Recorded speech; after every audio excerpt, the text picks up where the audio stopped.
তোমরা যদি দুইটি জিনিসকে আঁকড়ে ধরতে পারো, তোমাদের কোনো ধ্বংস হবে না। সেই দুটি জিনিসকে কিতাবুল্লাহ, সুন্নাত রাসূল।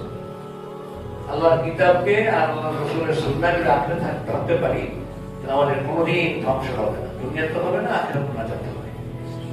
আল্লাহ সুবহানাহু ওয়া তাআলা তার নবীর শানে এই শেষের দিকে কোরআনের যে আয়াত নাযিল করেছেন, আল ইয়াওমা আকমালতু লাকুম দীনাকুম ওয়া আতমামতু আলাইকুম নি'মাতি ওয়া রাদিতু লাকুমুল ইসলাম দীনান।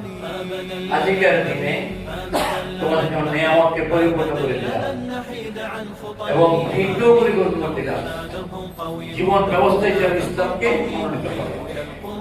সুতরাং দুনিয়ার মধ্যে মানুষের ব্যক্তিগত জীবন, পারিবারিক জীবন, সামাজিক জীবন, কূটনৈতিক জীবন, ব্যবসা বাণিজ্য সবকিছু কম্পাইল করে আল্লাহ সুবহানাহু ওয়া তাআলা কালামুল্লাহকে কমপ্লিট করে দিয়েছে। আমাদের কাছে এখনো কিতাব কালামুল্লাহ আছে, কোরআন শরীফ, রাসূলের জিন্দেগি আছে। আমরা এই জিন্দেগি আগে করতে পারি, তাহলে আমাদের দুনিয়ার মধ্যে শান্তি হবে, আখিরাতে আমরা মুক্তি পাবো। আর এটা যেন আমাদের নসিব হয়, আল্লাহ আমাদের সবাইকে নসিব করুন। আর এই কাজ কেমনে হয় না, কাজ যেন কর্মী দরকার।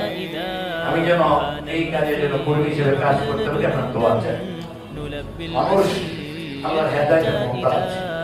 আমার মৃত্যু হবে নিশ্চিত, কখন মৃত্যু হবে জানি না। এটা uncertain but death is certain.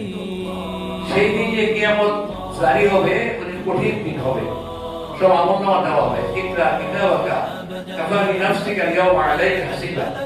এই কিতাব পাঠ করো, প্রফেসর রাখো, আজকে হিসেবে হয়ে যথেষ্ট।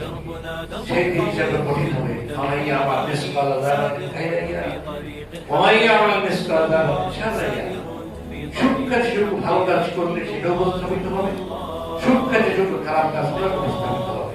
সুতরাং আমাদের জীবন দশাতে আমরা যদি আল্লাহর হুকুম পরিপূর্ণ মানতে পারি, রাষ্ট্রের সর্বক্ষেত্রে যদি আল্লাহর হুকুমের অনুবর্তী না হয়, ব্যক্তি জীবন মানা কঠিন। এই জন্যই আমাদের সমাজ দরকার।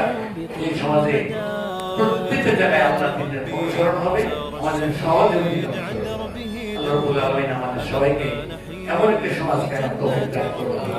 আর এই সমাজের কারিগর হিসেবে, কর্মী হিসেবে কাজ করতে তৌফিক চাই, আপনাদের দোয়া চাই। আল্লাহ সুবহানাহু ওয়া তাআলা বাংলাদেশকে হেফাজত করুন, মানুষের মুসলমানদের হেফাজত করুন এবং আমাদের প্রত্যেকের কপালে যেন শান্তি সুখ হয়, আল্লাহ তৌফিক দেন। আমিন। ওয়া আখিরু দাওয়ানা আলহামদুলিল্লাহি রাব্বিল আলামিন।